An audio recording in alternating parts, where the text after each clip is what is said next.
We all know that language, and therefore words, carry power. We just see that from the fact that it's the key to communication, the communication of our feelings to one another, whether it's from the earliest our childhood, formative years, communication of love, also unfortunately the communication of anger. So words carry power. They carry our expression, they carry our intentions, they carry our personality, our passion, our emotions, and so on. And words are made up of letters. No business can function without a mission statement. Can you? I created a special course, Discover Your Personal Mission Statement. Check it out in the description below. And very often, though we use this tool at our disposal all the time, it's called communicating, speaking, crying, singing, all the different forms of expression of words, whether it's through speaking or also through writing, which is also words. We don't often pay attention to the exact science and art that lies behind these words. So in truth is the discussion of numerology, or the Hebrew word GEMATRIA, which comes from a Greek GEMATRIA, which is geometry. Essentially it's the study of numbers. But GEMATRIA particularly refers to the power and the energy that lies in the numbers that correspond to each letter, which I shall soon explain. But I think it's important to first discuss what letters and words are in general. Because I said, though we use words all the time, as I'm doing right now, and we use them hopefully for good purposes, but we also sometimes use them for unhealthy purposes, destructive ones, we have to realize that words are energy. Words are energy. As a matter of fact, the word for words in Hebrew, which is a milah, is made up of oisius. Words are made up of letters. Every word is made up of letters. And the word ois in Hebrew comes from the word asa boiker. And the morning has arrived, has risen, the dawn has risen. The morning has arrived. So ois refers to an arrival, what we call a transmission. It's a transmission of energy. So though a letter on its own is hollow, you just have an A, a B, a C, a D, but if you combine the letters, let's say you combine the letter G-O-O-D, it takes on a whole different meaning more than the sum of the parts, because each of the letters has its particular energy, and combining them creates a new energy, a new synergy, you can say, which conveys the feelings that are conveyed when you say the word good. Now, it's important also to point out that I'm going to be speaking primarily about Hebrew language, because that's where GEMATRIA really plays a tremendous role. And one of the reasons for that is because, according to Jewish mysticism, the Hebrew language is actually the original of all languages. And there are actually books that describe how all languages evolved and originated from its original Hebrew. That's why you have Aleph, Bet, A, B, and you have the equivalent in not only in Latin languages, also in other languages, that it all originates from Hebrew. And Hebrew is considered to be the pure language, the language of metaphor, the language that the divine used to create existence. And thus the language, the letters and the words take on a whole different dimension, because what they are doing is actually conveying the power that lies, the power of creation, the power of the force of creation that lies within each thing that's named by a certain word or combination of words, which is why we say, for example, when we ask for a refuah shlema, for a blessing for health for someone who's been ill, we look for their name and their Hebrew name and their mother's Hebrew name. Why Hebrew name? Because the Hebrew name is seen as the name that channels the soul's power into our beings. And therefore that Hebrew name carries a particular power. Now we're not going to just be talking about names here and about letters, but I need to begin with that because that's an introduction to understand the significance of the GEMATRIA within those letters. So to sum up, let's put it this way. Think of letters, think of it this way. We'll use an analogy. You have a film projector that's projecting just white, plain white light on a screen. So you see nothing, all you see is white light. Now imagine you take a film which has carved out images. In this case, let's say carved out letters, not carved out, a film with letters in it, and then you put that in front of the projector, what will happen? The letters will now be projected letters of light. So if you have carved out letters, as I said, G-O-O-D, Or we'll use a Hebrew word, baruch, which is a very classic word which means to bless. Beis, Reish, Vav, Chaf, it's 4 Hebrew letters. So you'll see those letters of light are projected onto the screen. Now what's actually happened here? What's happened here is that the white light is just plain seamless and shapeless energy, without shape and form. And the film, or if they're cut out letters like we used to use in school and so on, then the film and those cut out letters will so-called channel the energy, the white light, onto the screen, and therefore you'll have now letters of light. This is how we see names and we see words in general. They're essentially channeling energy. As I said at the outset, when someone speaks to you, and I'm trying to stay away from superficial talk and gossip and nonsense. Let's talk about something significant. Someone shares with you important words. The words I love you, or the words I care about you, or other words that we use to communicate with our hearts and with our minds to others.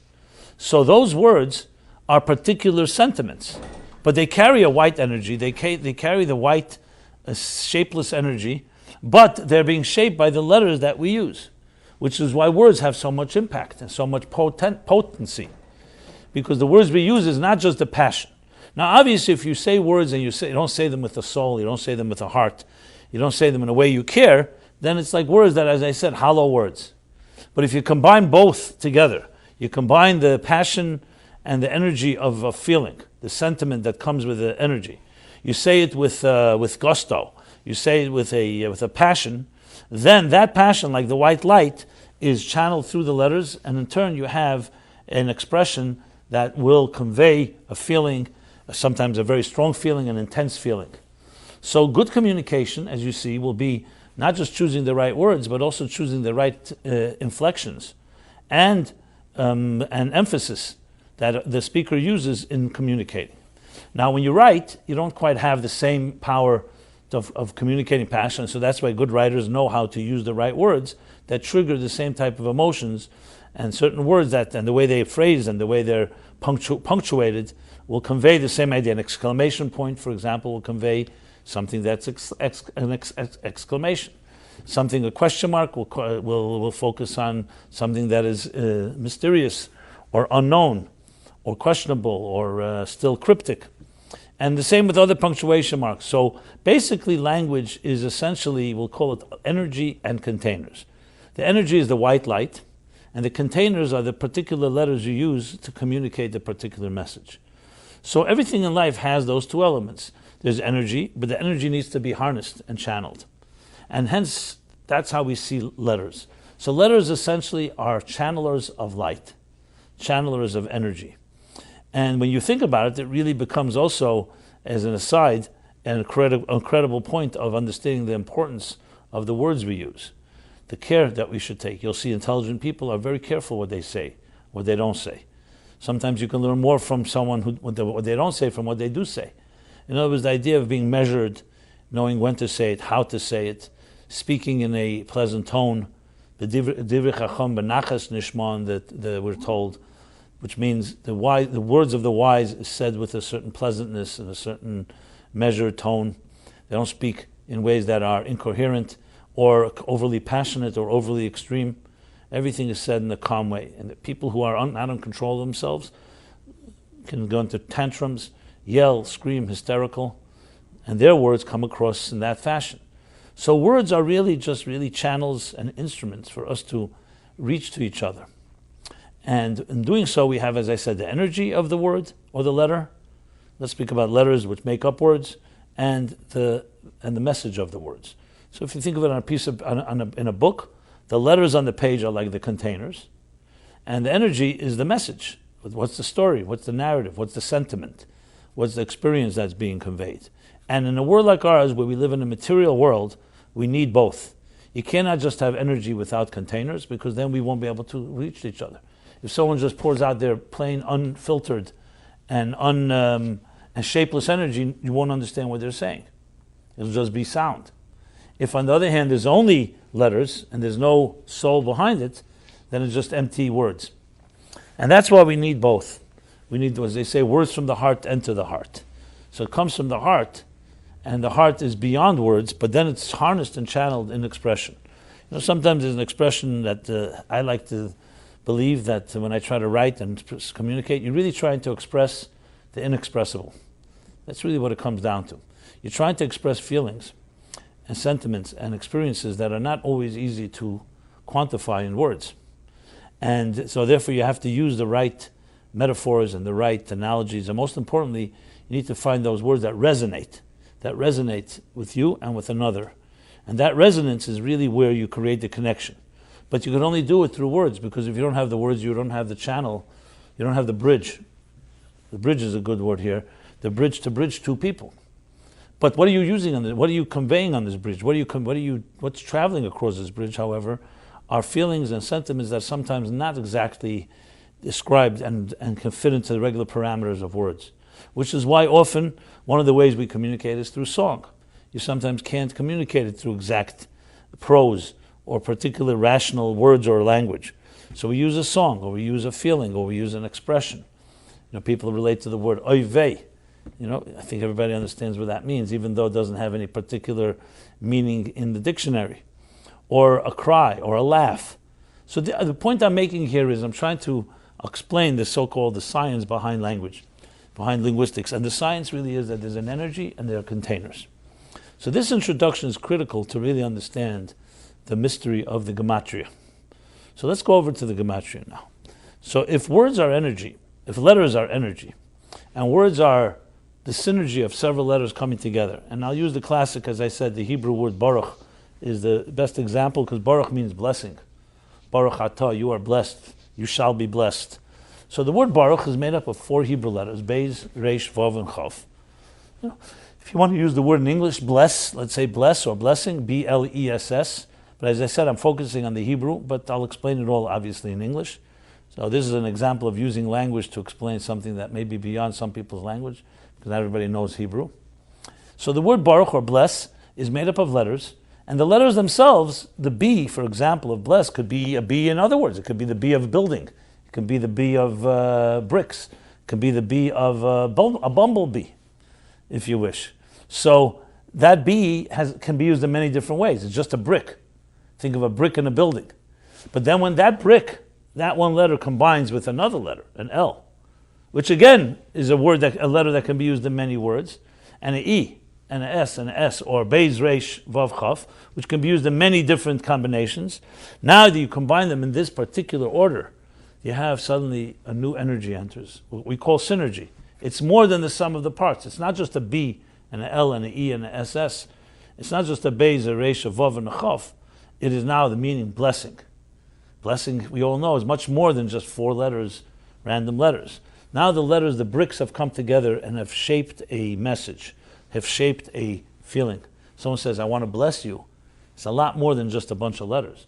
They're giving you a blessing. They're giving you a bracha, a blessing. And the same thing with says, I love you, L-O-V-E.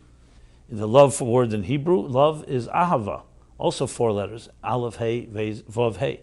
So this again conveys much more than just single bricks. These bricks have now turned into a structure, and that structure is the word that conveys a message that's more than the sum of the parts. But it's made up of those parts. So you have to say those parts all have their energy. Then there's a synergy that enters what is often called the in Hebrew, in the Kabbalistic language, ha'el al kulana, a type of synergy that hovers and is more than the sum of the letters, which is the word. Now, of course, that's one word. When you combine several words, you create a sentence. And sentences create paragraphs, and paragraphs create chapters, and chapters create books, and books create volumes. And there you have the whole story of the rest is history.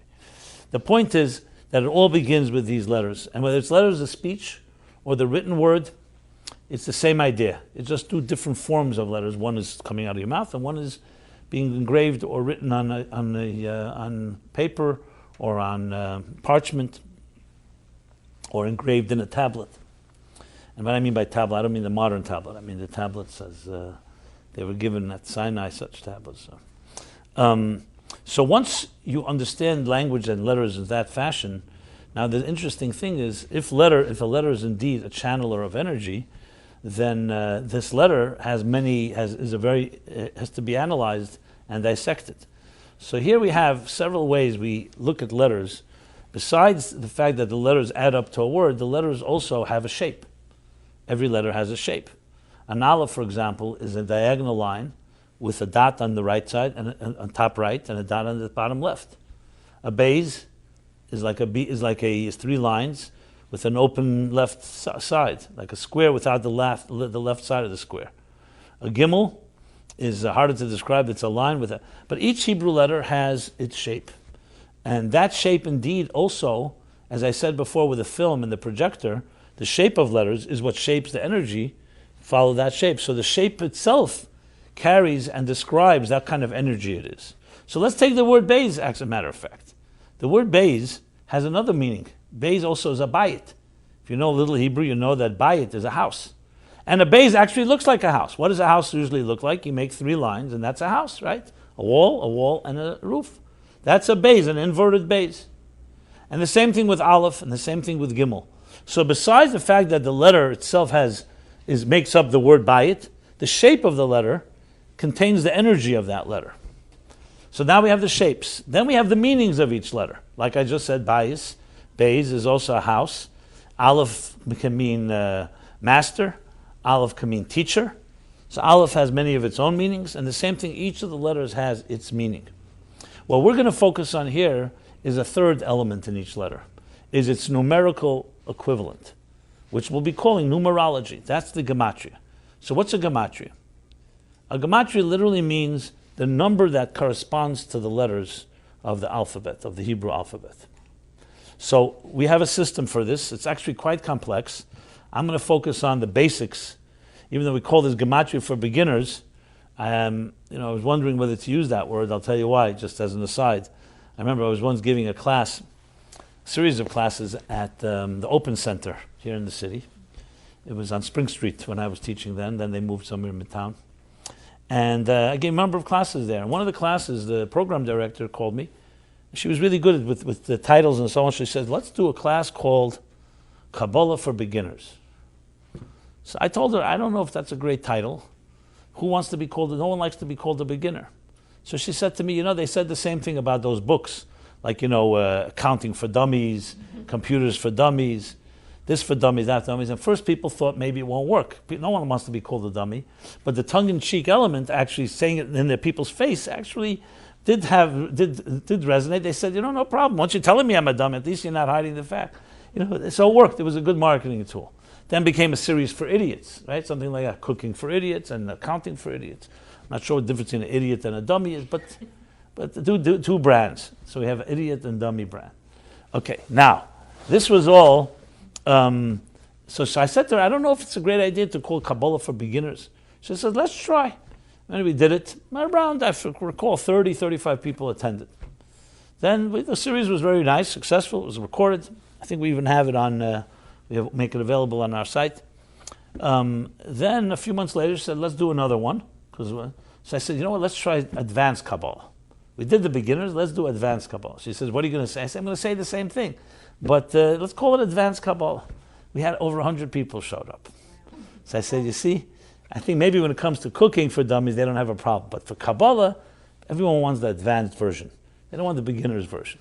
So I was thinking about the gematria for beginners. So I said, let's test it as well. We'll do gematria for beginners this week, and some other point we'll do advanced gematria. The truth is, it's all advanced, to be very honest. And even for advanced people, you also have to begin with the beginning and begin with the basics. So don't be deceived by the name. And we didn't call it gematria for dummies, and we didn't call it gematria for idiots. That's not the Meaningful Life Center style. But gematria for beginners, the art and science of Jewish numerology. So the truth is, it is a very complex study, to be honest, because in gematria itself, and I'll point it out in this discussion, there's probably, I would say, 30 different ways of doing a gematria. How do you like that? So I'm going to begin with the most basic way, and that is that in the Hebrew alphabet there are 22 letters. 22 letters and 5 what we'll call, what are they called? Vowels. Not vowels. No. 5 letters that have a double letter that you use at the end of a word, which is Mem, Nun, Tzadik, Pei, Chaf. So it's really 22 letters, but I'm not going to discuss the other 5 because they'll just complicate matters. Let's stick to the 22. So based on what I've said, Ois and Os is Eis Asa Boiker. Asa Boiker. So Os comes from the word transmission, channeling, directing, guiding light, right? So based on that, it's like 22, think of it, 22 of transmissions. Each one with its own particular personality, its own shape, its own meaning, and of course its own number, which is what we're focusing on. And the general way it's structured goes like this. The first 10 letters are 1 to 10. So you have Aleph, Beis, Gimel, Dalet, Hey, Vav, Zayin, Ches, Tes, Yud is 1 to 10, with Aleph being number 1. Beis is 2, Gimel is 3, Dalet is 4, and Yud is 10. Then it jumps by tens. So you have the next is 10, 20, 30. You don't go by units any longer, we go by tens. So Yud till Kuf would be 10, 20, 30, 40, 50, 60, 70, 80, 90, 100. I'll be specific, I'll spell it out in case somebody wants to. I'll start again. Aleph is 1, Beis is 2, Gimel is 3, Dalet is 4, Hey is 5, Vav is 6, Zayin is 7, Ches is 8, and Tes is 9, and Yud is 10. So we got the first 10 letters. We have another 12 to go. And here's how it works. The next is Chaf. So Yud is 10, Chaf is 20, Lamed is 30, Mem is 40, Nun is 50, Samach is 60, Ayin is 70, Pei is 80, Tzadik is 90, and Kuf is 100. So now we have 20 letters. Well, 19 I should say. And then we have Reish, Shin, Tov, the last 3. And now it jumps to hundreds. So now we went 10 units, then we went 10 tens, and now we go from Kuf is 100, Reish is 200, Shin is 300, and Tov, the final of the 22 letters, is 400. So let's take any word let's take the word Baruch as I mentioned. So what would be the Gematria of Baruch? The Beis is 2, the Reish is 200, the Vav is 6, so we have 208, and the Chaf is 20, so we have 228. Take any name. Let's take a name. Give me, anyone has a Hebrew name here? Tell me your Hebrew name. Adina. Adina? Yeah. Okay. You spell with an Aleph at the end, or a Hey? I think it's... Probably a Hey. Aleph, yeah. Aleph, Dalet, Yun, Nun, Yes. Hey? Yeah. Okay. So Aleph, Dalet, Yun has 5 letters. So Aleph is 1. With Dalet, that makes it 5. Dalet is 4. Yud is so then we have 10, 15. Nun is 50, 65. And the final Hey is 70. So your name is the Gematria number 70. So 70 has special meaning relating to your name. Every word has a Gematria based on the combination of the letters. Now I've just given you one form of Gematria. There are many other ways to do these calculations, but I said that will be more complicated. So let's just focus on this, we'll call it the basic Gematria of a word. Remember, there are other ways that the letters are counted. Sometimes we count the letters and we don't skip tens and hundreds, and it goes literally 10, 11, 12, 13, 14, 15 till 22, with Tav being 22. Sometimes we don't count zeros, which means that can have number 1 is Aleph, Yud is 1 because you take out the 0, Chaf is 2, Kuf would be also 1 because you take out the 2 zeros. So essentially you would have 4 times the letter 1, Aleph, Kuf, Chaf, and Kuf 3 times. And Beis would be 2, 220, and 200. And Gimel would be 3, would be Gimel, Shin, and Gimel, Lamed, and Shin. So I'm just pointing out there are many other ways to count. Then there's all kinds of other types of Gematrias where you actually add up the letters in a cumulative way. For example, Adina, you would say 1, then you'd say 1 and 4 is 5, but you add now the 5, you count the 1 again. So you say 5 and 1 is 6. Then you count the Yud and the Aleph and the Dalet, so it would be 6, 10 plus 5 is 15, and you add it up and it comes out to be a lot more than 70. So there are different ways. Sometimes you cube it, sometimes you even quadruple it, and there's sometimes a call a koil, you add the whole word and then you add one more number for the sum total of them all. I don't want to confuse matters. I just wanted to point out that there are a lot of complex configurations and permutations of these ideas. One classic thing that you may be familiar with, this is more Kabbalistic, but I'll just mention it for the record, the famous Yud Kei Vav Kei, the Tetragrammaton, the holiest name of God. So everyone knows that's associated with the number 26. Yud is 10, the Hey is 5, 15, The vav is 6, so that's 15, 21, plus one more hey, 5, makes 26. But there's a thing called counting there's another form of gematria called with the milui. So if you've ever heard of the concept of l'shem ma, the name of ma, the name of ban, the name of sag, the name of ab, if you haven't, you can easily skip this. It won't affect the rest of the discussion here. But these are 4 different numerical gematrias, all based on the Yud Kei Vav Kei. And I'll explain that in a moment, because 26 is the basic number of the 4 letters. But what happens when you write out the 4 letters? A Yud, when you write it out, it itself is made up of 3 letters. Yud, Vav, Dalet. So suddenly the Yud becomes 20. Because the Yud is 10, the Vav is 6, and then 4, so 10 and 10, 20. Now the question is, how do you write Hey? That's why I asked you the question. You could write Hey Aleph, you could write Hey Hey, you could write Hey Yud. So all these show different permutation of these letters, and they add up respectively to 4 different ways of combining them. One adds up to 45, one adds up to 52, one adds up to 63, and one adds up to 72. So you'll find sometimes in Kabbalistic and Hasidic writings these names. As I said, this is more of a footnote. I just wanted to point out how this affects literally all discussions about words and names and numbers and so on. And they're all the different types of gematrias. But let's get back to the basic. Because if you master the basic gematria, it's much easier, obviously, to climb to stage 2 and figure out other forms of numerical configurations. Another introduction I want to make before I continue is that a gematria also helps understand the connections between different things. Let's say your name Adina adds up to number 70. There are other words in Hebrew that add up to number 70. And they have a relationship because they have the same gematria. But the qualification I want to make here is that a lot of people who are probably more novices and don't know the entire science and art of it, just go ahead and start comparing different things that are number 70 and say, okay, this is number 70, this is number 70, and therefore we can just make a correlation. It's not the case. It goes the other way around. Because 2 things are connected, that's why their numbers are going to be connected. Not that you find 2 things of the same number, you can just stick one wall to the next, as they say. We can't just stick walls together. You have to understand firstly the significance of a name or the meaning of the word. Then you could say that relates to another word, because they have, the classic example would be the number, another 70, happens to be 70, is this expression, nichnas yayin yotza soid. Okay? It says when wine enters, the secrets come out. As we see, someone drinks wine, they start, they like to say, a drunk, what's on their lung is on their tongue. In Yiddish, there's an expression, was ist auf dem Lung ist auf dem Zung.